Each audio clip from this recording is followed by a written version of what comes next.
Facebook.com yazıb daxil oluruq. Mənim artıq hesabım var. Sizin əgər hesabınız yoxdursa, hesab yaradın.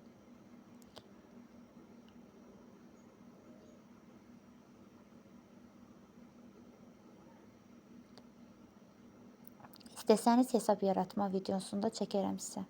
İndi burada hesablar mərkəzi sözünə klikləyirik. Görürsünüz, artıq mənim burada 2 ədəd hesabım var.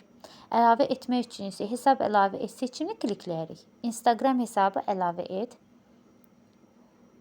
Həmçinin mobil telefonda Instagram tətbiqini açırıq. Burada hesab görünür. Başqa hesab əlavə etmək istəyirsinizsə, ikinci seçimə vurursunuz.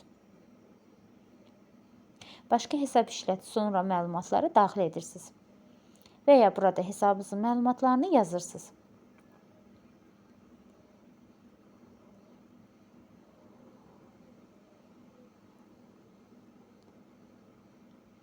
Davam et. Məndə böyük ehtimalla problem çıxacaq. Çünki mən artıq əlavə etmişəm hesabıma. Amma sizdə söz gələcək. Orada onayla sözünə klikləyərsiniz. Bu qədər sadə.